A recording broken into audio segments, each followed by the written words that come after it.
All right. Let us continue with wherever we left off in at the end of part two. So now I'm going to get into deep generative models and the mathematics essentially that we are going to see. It's going to be a little bit involved, but I'm trying to continue from where we had left off in part two of this unsupervised learning topic. So let us continue. Okay, so whether models are deep or not, any models that are learning to encode the distribution P of X of your input data are generative models. Okay, essentially, the reason for the naming generative is because we ideally should be able to sample new data from it. Okay, otherwise, there is no point of learning this. I mean, a majority of the point is lost. In some cases, the models may learn a conditional distribution. Then, in that case, they are conditionally generative. We will look at examples of what these are. Okay. So, overall, like I said, you are always interested in doing this. Okay. Or doing this. Right. And one question that one could ask is a classifier also learns P of Y given X. Okay. Which is the class label posterior. Then is it generative? I mean, it does look like it is, learning a distribution, which is something like this. So you can think about this, and I will leave it at this. We'll talk about more examples of what kind of generative models exist. And as you will see, that we work with different ways of different manners in which this learning problem can be formulated. And based on that, you will see that the neural networks, the deep networks that we are going to talk about, some of which are very famous now, uh, how they come into picture. Okay, and they essentially are an important but only a part of a bigger mathematical task or a framework. Okay, so uh, like I said, why do we want to learn P of X? We want to learn P of X because we want to sample. Okay, and so we obviously have sampling is a requirement. We want likelihood. So if suppose a new sample comes in, we want to be able to say whether the sample is from the distribution that we learned. Okay, overall, very simply put, the generative modeling problem can be set as you want to learn the distribution of the input P of X given the data samples x1 x2 up till xn, and we will try to estimate P of X, which can be denoted P caret of X, or in my case, I may also denote it like this during some derivations. Okay, so this theta may be up in the now. The theta is much more powerful. It is parameters of the neural network. Okay, the weights of the neural network. So it is a much more powerful formulation as compared to just having GMMs, a mixture of GMMs with some means and variances. Okay, so examples, you can go through this slide on your own. A lot of examples are available on the internet. So specifically here, I'm talking about sampling from a conditionally generative model, right? You have X, which is sampled from P of X given C. If C, for example, is image and X is a text, then it is an image captioning model. You may have image to image models, which can be, for example, black and white grayscale image to a colored image in painting, if you want to do image restoration and those kinds of things. So a lot of tasks can be fit into this generative modeling problem once we think of it as learning a certain distribution. Okay, so let us talk about variational autoencoders, the very first deep network enabled models that we are going to see. Uh, Yeah, so why do you want VAs? I mean, where do VAs exist right now? So VAs on their own are not state of the art anymore, at least in terms of in your popular generation tasks. VAs are still used in latent stable diffusion, where VAs will first compress images into a small space, and the diffusion model actually learns images in that latent space, and then when the final latent is generated by the diffusion model, the VAE will move it back to the image space. For anomaly detection, it was used because the reconstruction error, as we will see, is a natural outlier score for fraud, manufacturing defects, so on and so forth. For signal compression, what you will see in case of VAEs is that the encoder which is used in VAEs, it tends to generate a smaller dimension vector corresponding to each large dimension input, and therefore, based on how you set up your VAE objective, this smaller dimension vector can contain a lot of useful information while discarding unnecessary information. So there is sort of an information compression which happens. Okay. uh, yeah, so on.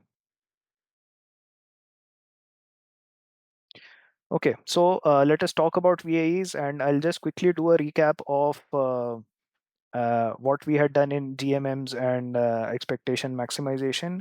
If you remember, the generation part in case of a GMM as a latent variable model was that if suppose you have a Z which is sampled from a simple distribution P of Z, and this Z comes out to have a value Z equal to K, right? Then this implies that you take the kth Gaussian, sorry, this is n actually, uh, for the input, and you take this and you sample from it, right? So this is what we were doing. This is the generative model that we had imposed, mathematical model that we had imposed on our problem. Okay. Now, there Z was always discrete, but now VAs are going to extend this idea to continuous latent variable Zs, and you will also see that the latent distribution is going to be a simple density like this, which can be sampled from. Okay, so this is going to be called as the latent prior.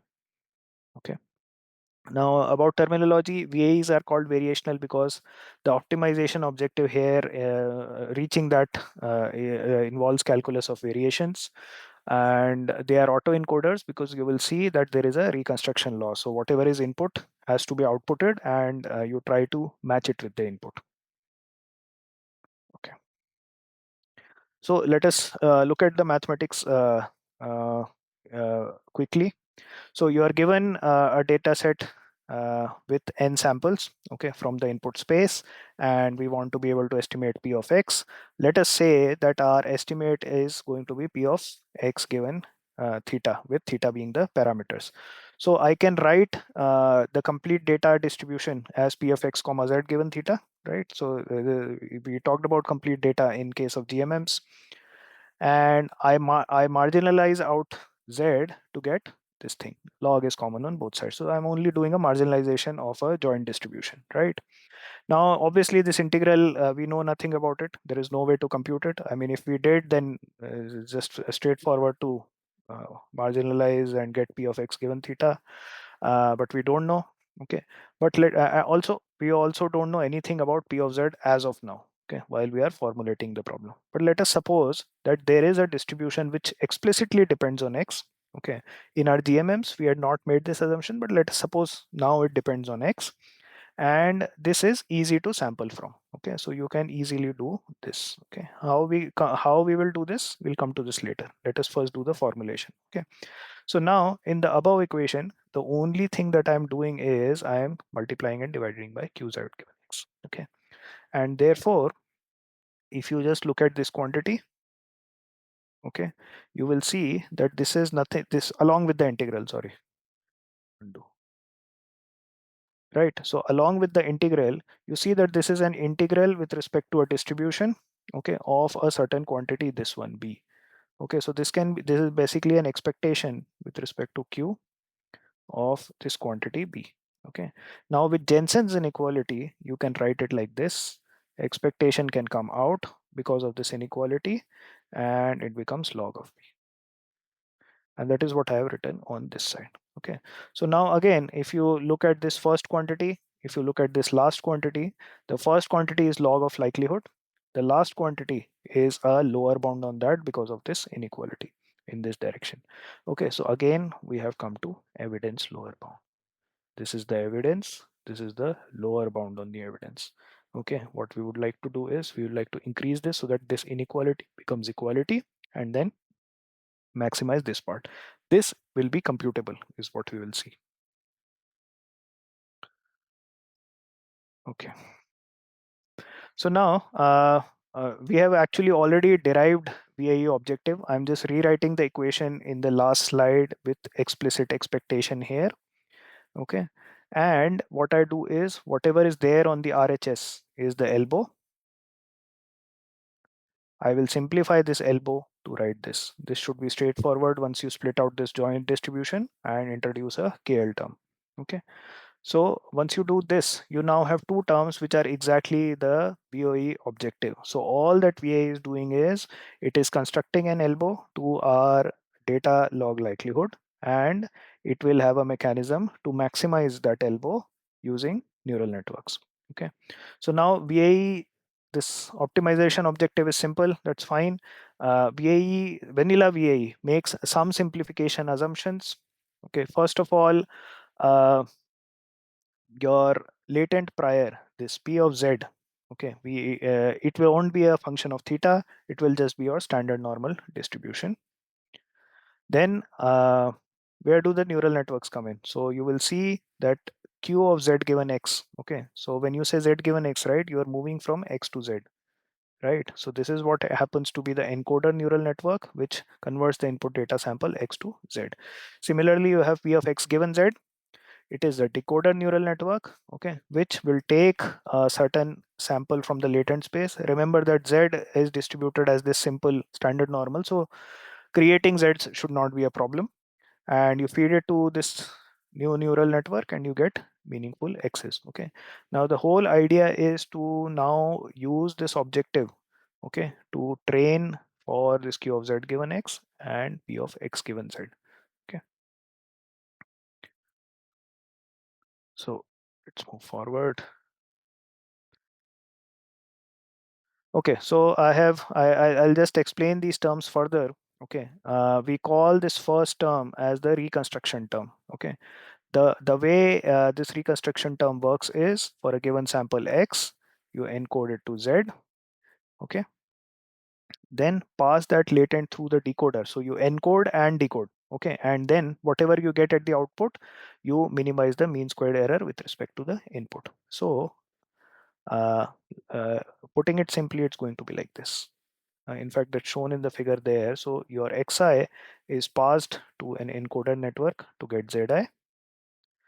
Okay, and then this Zi is directly passed to the decoder network to get uh, X of X hat of Zi, right? Because the decoder is not perfect, the encoder is not perfect, right? So it will give you an estimate of this one. Okay, now all you do is this, and you do it for all the samples in your batch, right? So this is simple. So that's all this particular equation means. Okay. So uh, uh, so there are other things hidden in this equation, but let me not get to that as of now.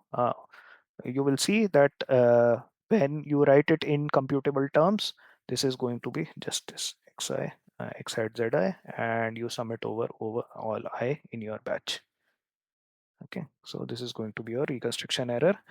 Um, Then this KL term is only a regularization term. What it requires is that the ZIs which are there, right, they should have as close to a Gaussian distribution as possible. And this is required so that when you are actually sampling, right, when you actually use the VAE in inference, you will throw out the encoder part and you will sample from a standard Gaussian distribution. Okay, and you will feed it to the decoder to generate new x's. Okay, now if the latent space which is learned is not similar to this Gaussian distribution, then the decoder will not understand when you sample during inference, when you sample from a Gaussian during inference. Okay, so that is the whole purpose of this. Okay, I'll come to this reparameterization in a bit. So this figure actually summarizes everything that we are doing with the VAE. Take an input sample, generate the corresponding Z, make sure that the Z that is generated has a constraint of being with p of z like a standard normal.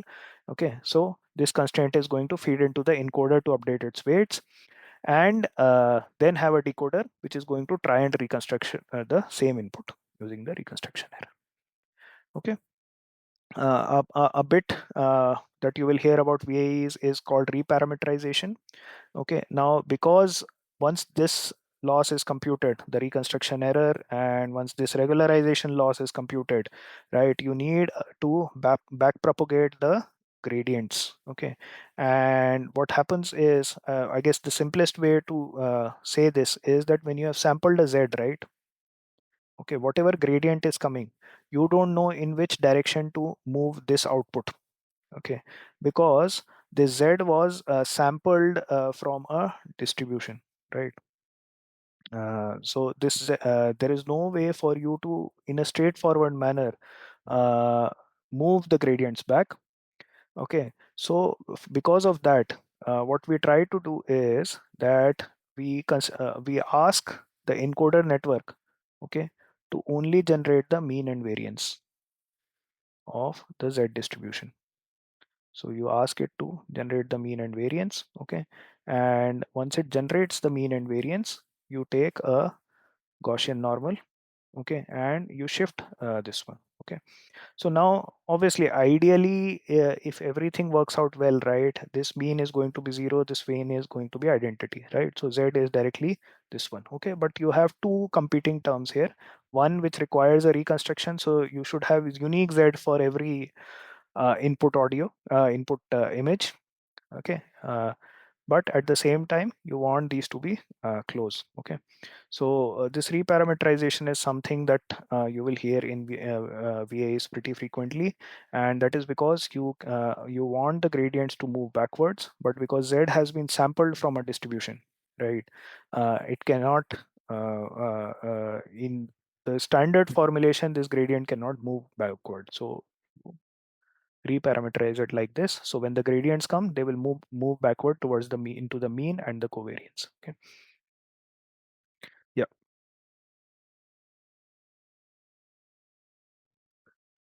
Okay. So we quickly discussed what happens in a VAE. Okay. Now we'll quickly touch upon some of the very well-known problems in a VAE. Okay. You need to understand that VAEs have two competing objectives, right? You have to minimize the reconstruction error, okay, which is basically maximize this probability, right? Q P of x given z, right? Okay, let me not write it like this. I'll just say that, okay, to minimize the reconstruction error, right? So you want to minimize this, and at the same time you want to minimize the KL, right? You want to minimize the KL of Q of z given x with a Gaussian normal, right? So now the tension here is this, okay, that you have a complex input, right? And to recreate that input, you would like the latent to preserve as much information about the input as possible, and at the same time you want the distribution of the latent to be just a simple Gaussian. Okay, so how will it preserve so much useful information about the input to be able to reconstruct it exactly? Okay, but at the same time also follow a simple distribution. Okay, so these are two competing objectives, and sometimes these objectives get decoupled. Okay, what happens is that if your decoder is very powerful, if your P of x given z is powerful, okay, then it will just learn, it will just start ignoring z, and it will just learn some P of P tilde of xi, which means that it will just memorize all the data points and it will forget about z.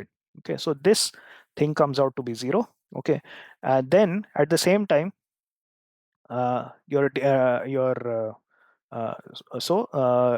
just learns this one. Because of this, what may happen is that the this encoder also becomes decoupled, right? Now the encoder is not getting any meaningful gradients. It will simply adhere to the scale objective and make Q of z given x to be standard normal, right? And 0i. So this becomes it becomes like this. Now here what has happened is that nothing meaningful has been learned in this z, even though this loss will be 0, this loss will be 0. Okay, nothing meaningful has been learnt in Z. The decoder has directly memorized all the data points. Okay, so it's sort of an overfitting, and this basically means that there has been a posterior collapse. Okay, when during inference, now if you try to sample from this standard normal distribution, the decoder will not generate any meaningful output.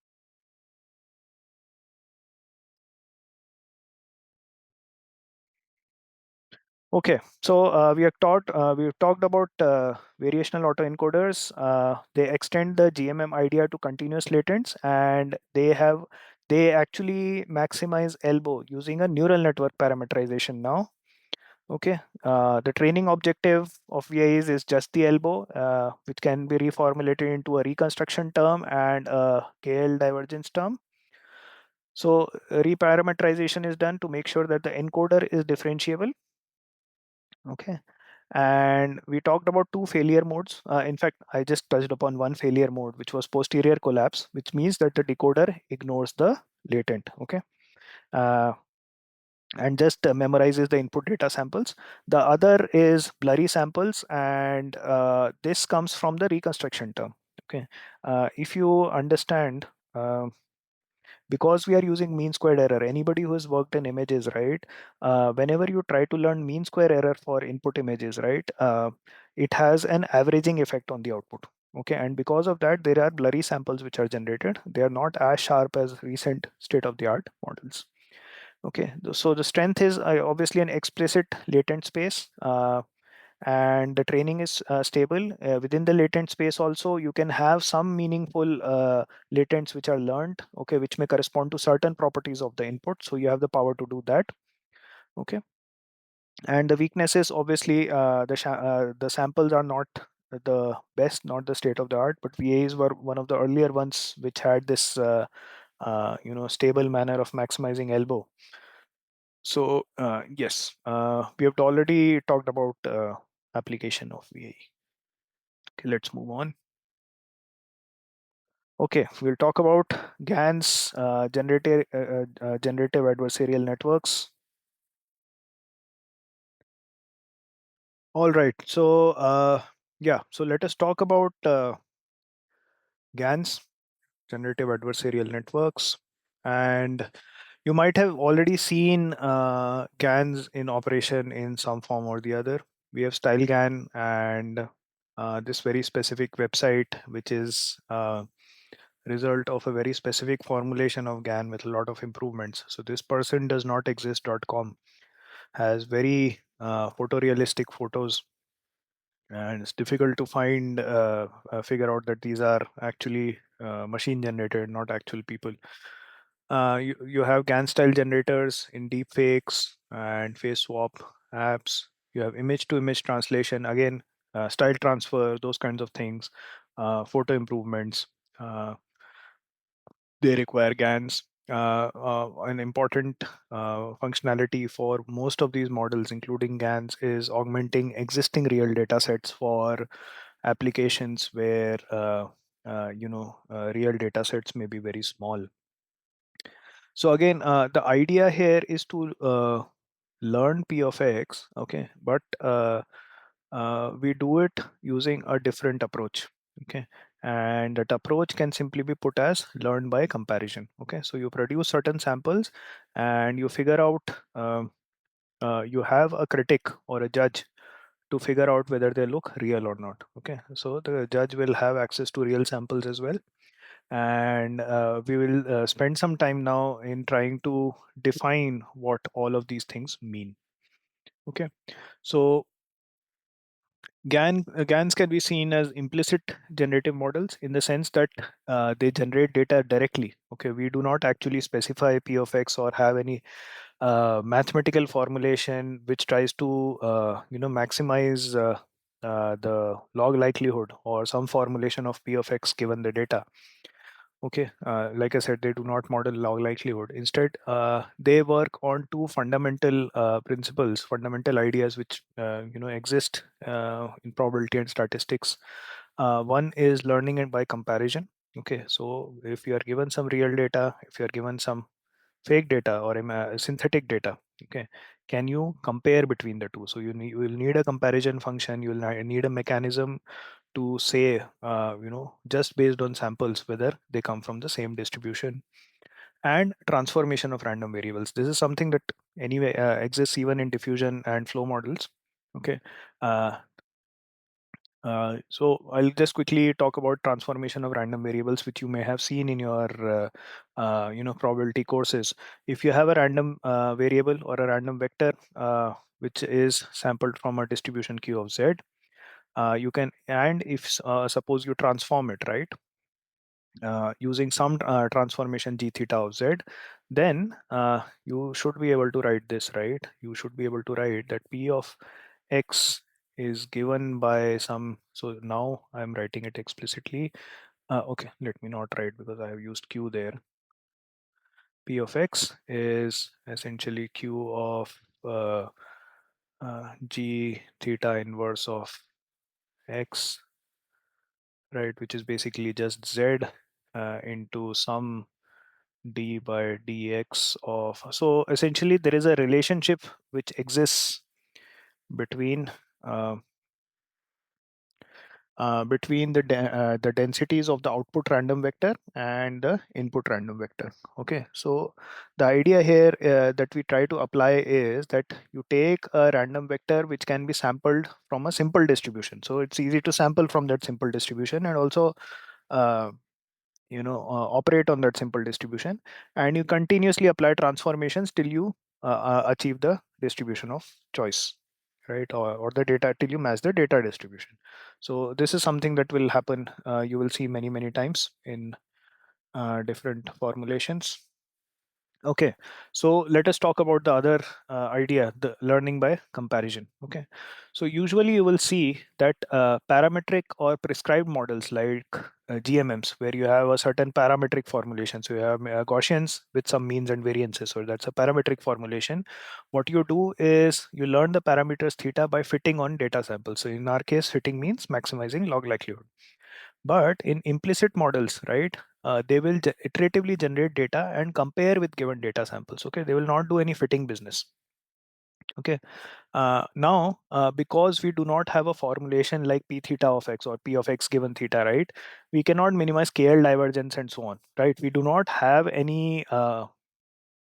See, these kinds of divergences, they work on some functional form of distribution like Gaussian or something else. They work on some functions which have to be given. They cannot work on discrete data of your input samples.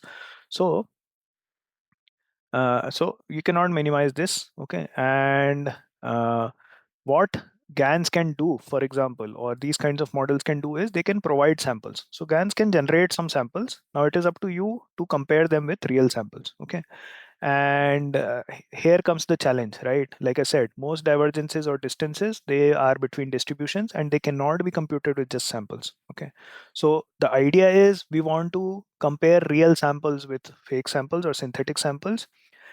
We don't have a mechanism of comparison, at least in conventional divergences and so on. We want a method in which we can compare these samples using we can compare the distance between distributions by just samples. Okay, and we also want a feedback of whether this distance is large or small. Okay, so this photograph actually sums it up pretty nicely. If the red ones are your data samples, right, the true data samples, the input training data samples, in prescribed or parametric models, you'll probably want to learn a distribution like this, which is given. Okay, you start from some form of distribution and you try to, so for example, you may have something like this initially, right, and then you try to move to bring this and this here, right? In case of implicit generative models, you don't have that. You just have these samples, okay, on the x-axis, and you have the other samples which the model has generated. Now you have to work with this. Okay. So we take an aside and I touch upon a very simple topic, which is binary classifiers, okay, and how they can be used as estimators of density ratios. Okay, so suppose you have a trained classifier h of x. Okay, so this h of x can be used. So this h of x basically takes an input sample and it gives you 0 or 1 or as close to 0 or 1 depending on whether the sample comes from class 1 or class 0. Okay, so now let us suppose that each of these classes, class 1 and class 0, have the distributions that we want, right? We have p of x, which is the actual data distribution, and we have p theta of x. So essentially what I'm saying is all the real data I have put in class 1, right?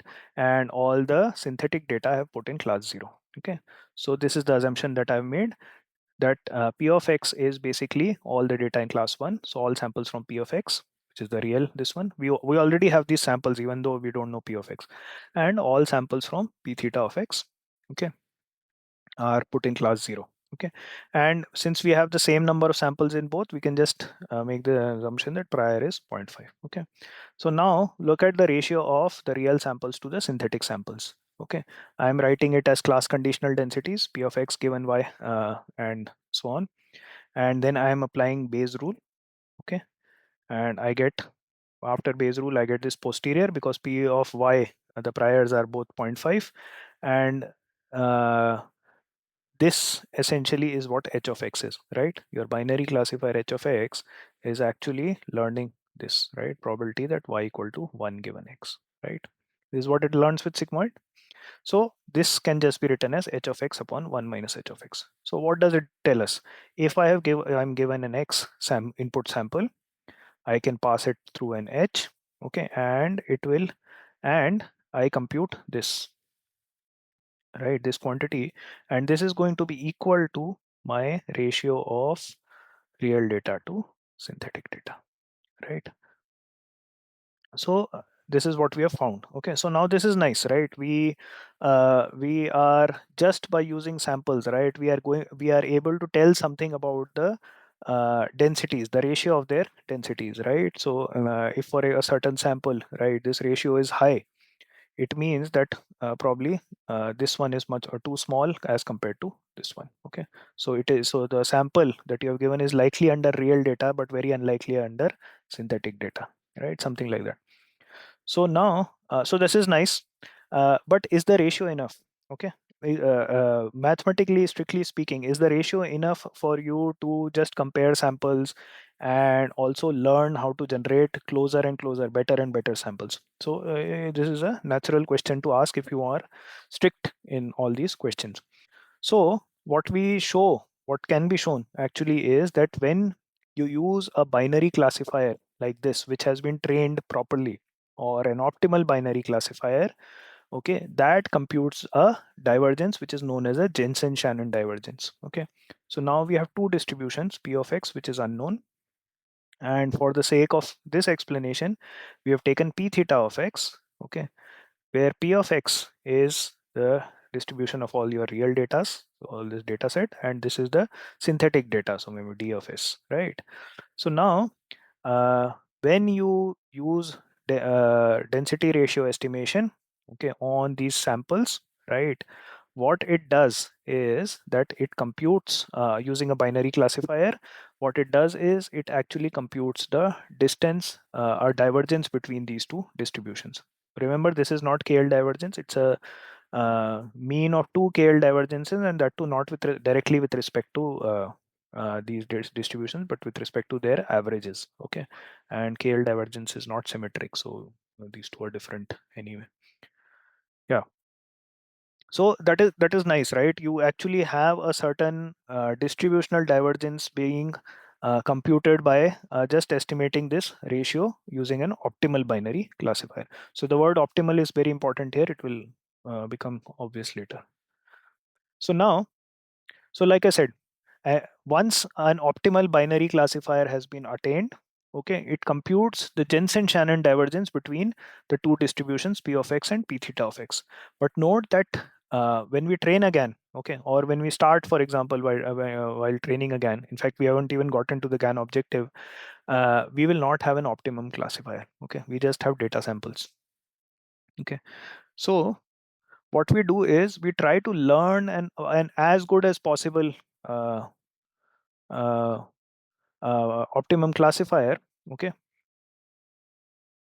as new samples are generated, And we learn this by optimal binary classifier using a discriminator network, which is known as d phi of x. Okay, so d phi of x, you have your x input, okay, which is either synthetic or real samples. And what you do is this discriminator is going to give you a 0 or a 1. We train it on binary cross entropy loss. So I'm just writing the reformulation of this BCE loss here using this d phi of x. Okay, so assume that p of x are again class label 1, that is your real data. P theta of x are class label 0, which is your synthetic data. Okay, now first let us try and see the distance between these two, okay, using this discriminator only. Okay, so I am only doing BCE loss, so I'm trying to learn a binary classifier again. Okay, so you can see that this is just the BCE loss, right?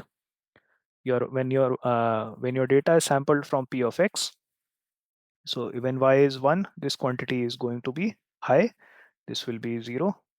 When y is 0, this quantity is going to be high, this is going to be 0. Okay, so here all I'm doing is I'm sampling from either I'm taking one of the classes, I'm picking the corresponding density, either p of x or p theta of x, generating x, the samples x here. Okay, now corresponding to that class, either this term or this term is going to be maximized. Okay, so in the next step I write it more explicitly, right? So I just split this term based on the fact that y is going to be 1 when you sample from p of x, y is going to be 0 when you sample from p theta of x. Okay, so these terms will split based on what you are choosing the samples from. Okay, so again, this is only thing you are doing is binary cross entropy. You can revisit this, okay, and split these terms. Okay, so essentially you have a maximization with respect to real data, and you have a minimization with respect to synthetic data. So whenever you're sampling synthetic, you want to minimize this one, you want to maximize this. Okay, so with all of this, what are you doing? You are only learning this d phi of x. So once this discriminator has learned enough, right, it basically approximates a divergence. Okay, so now just by using the samples and training the discriminator enough, we have now started measuring a sort of a distance formulation between the required distribution and the distribution we are trying to learn. Okay, now once you have this, right, so if you have gotten the JSD, now only thing left is to minimize this theta, minimize this using theta. You want to minimize this, right, because you want to get closer to the distribution of real data. So now the only thing that g theta of z, which is your generator network, has to do is minimize this. Okay, so you put so all I do is, this is my discriminator objective, I put a minimization with respect to theta there. So when this maximization is perfect, right, I reach Jensen-Shannon divergence and then I minimize. Okay, and then one more thing that I've done is that the synthetic x that were here, okay, they are generated using this g theta of z by a transformation of random variables, right? You take a simple distribution, uh, q of z, maybe like a normal, you sample z's from there, and then you pass it through g theta of z to generate synthetic x's, right? And then the rest of it is just BCE objective. So this thing sums up what we are trying to do here. You have a z which generates the data g of z, and you have which is passed into the generator. It generates synthetic samples. Both synthetic and these samples are passed through a discriminator to do 0 and 1. Okay, and all you have is a binary cross entropy loss. Okay, so there is a minimization and maximization here. Okay, so I'll just clear it out. So overall, this is your GAN objective.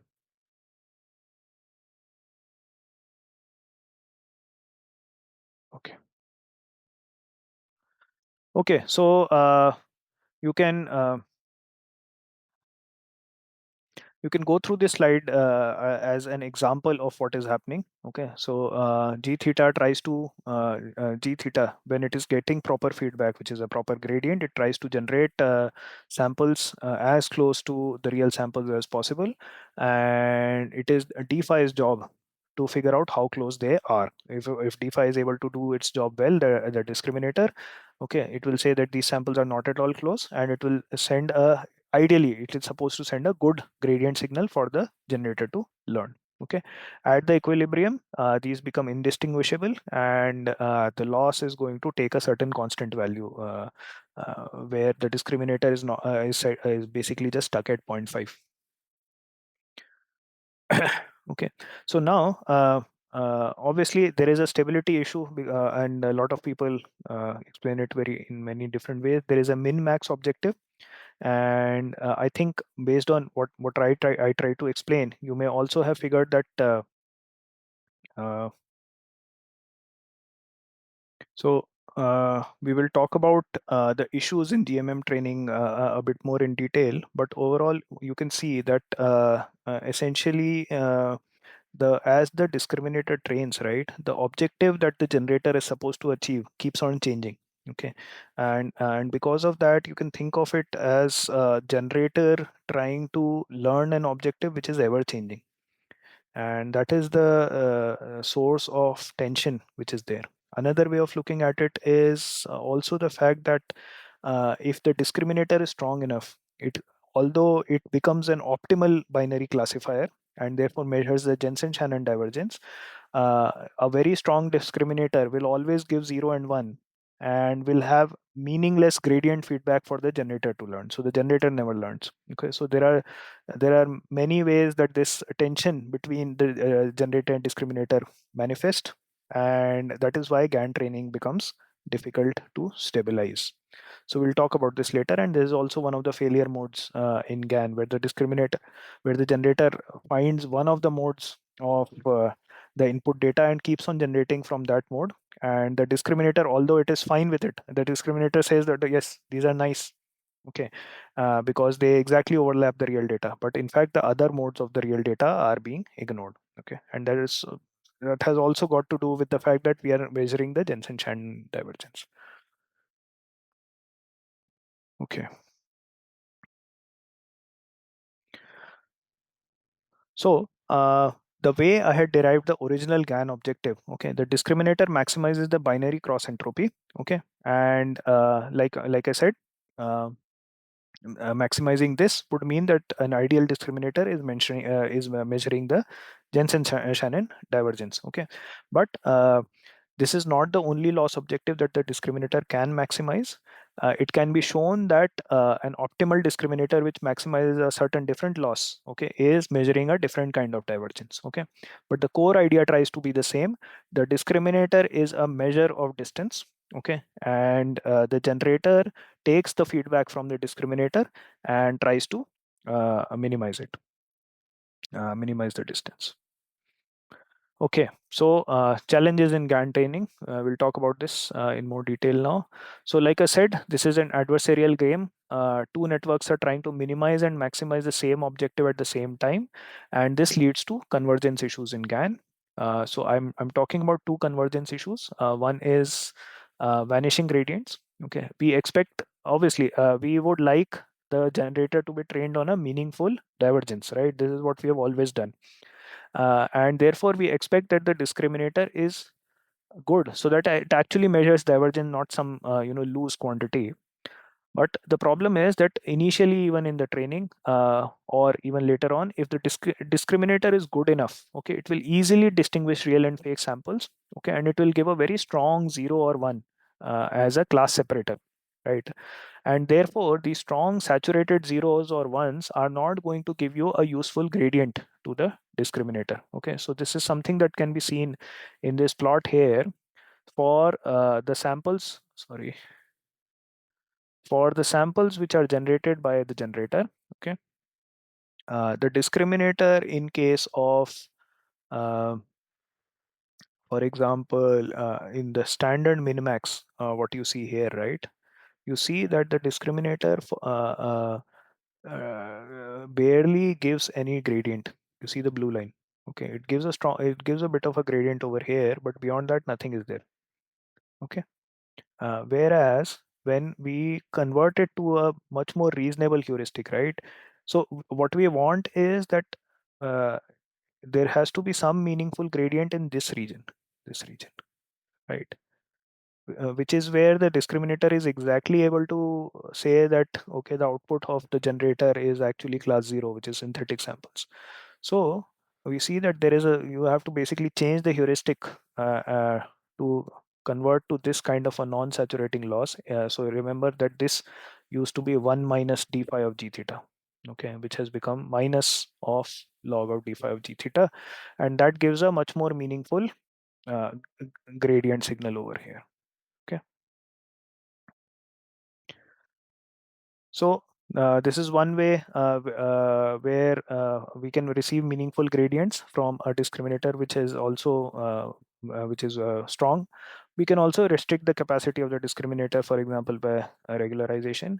And we will see that there are other GAN variants, okay, in which the divergence that is being worked upon, right, is not Jensen-Shannon. It's not from that class of divergences, which actually provide a smooth and stable gradients even when discriminators are working optimally. Okay, so the idea is that the gradients have to be meaningful for the generators to make updates. Otherwise, problems will happen. Then mode collapse and mode hopping. You had seen the photograph of this before. It is possible that the generator latches onto a small set of input samples and keeps generating those only. Okay, and this becomes a problem in the practical training because the discriminator will not be able to discriminate between them. Okay, the generator may be generating something which is very close to a real sample. Okay, but it has lost its diversity, so mode collapse has happened. Okay. Uh, you need to break this during training. It may also happen that if, for example, generator is generating from a single mode, but the discriminator starts distinguishing between that mode, the generator may simply hop to another mode and keep generating from that mode. So this is also a sign of collapsed training. Okay. Okay, so like I said, there are other GANs which are present, which can be used to alleviate these problems. One of them is Weisstein GAN. Okay, like I said, the original GAN minimizes the Jensen-Shannon divergence, and which has issues with gradients when the real and fake samples are very, very far apart, easily distinguishable, and which usually will happen in the beginning of the training. Instead, we use WGAN, okay, which uses a specific distance which is known as the Weisstein distance, okay, and this distance is much more well behaved and can be computed from samples in a way, and therefore it gives a useful gradient for the generator to move. Okay, the objective remains almost the same except that this f of phi, right, is now a critic. It's not a discriminator trained as a classifier. It is a actual critic which outputs a real world score. Okay, so this reduces the mode collapse because of the nature of divergence which is being measured. Okay, so with stable GAN training, we see that Weisstein GAN achieves a stable GAN training, but at the same time, DC GAN also stabilizes the architecture, okay, which gives simple and robust rules for image GANs, okay, and you can look up DC GAN in detail online, but essentially it is these empirical improvements in the architecture which stabilizes the training and generates photorealistic images. Okay, so you replace pooling with strided convolutions and discriminator and transposed convolutions in generation. You use batch normalization so that the activations are proper. Okay, and the use of ReLU in generator and leaky ReLU and discriminator. So these are some standards for image GAN training and generation that were standardized by DC GAN. Okay, so final takeaways. So, like I said, GANs are, and like you might have seen so far, GANs are implicit generative models. The actual GAN objective training does not actually take P of X into account. Okay, they just generate data which is from ideally from a distribution close to P of X. Training is a min-max game. The discriminator estimates a divergence and then the generator minimizes it. Okay, the training is delicate, requires a lot of stabilization, but the samples that are generated are sharp. and generation is fast. You just need to go through the generator network. So Weisstein GAN, it fixes the gradient issue, whereas DC GAN found a lot of architectural level improvements to stabilize the training. So these are still dominant force in style transfer, super resolution, and so on. Okay, but diffusion models are also in picture now. So we'll talk about diffusion models next.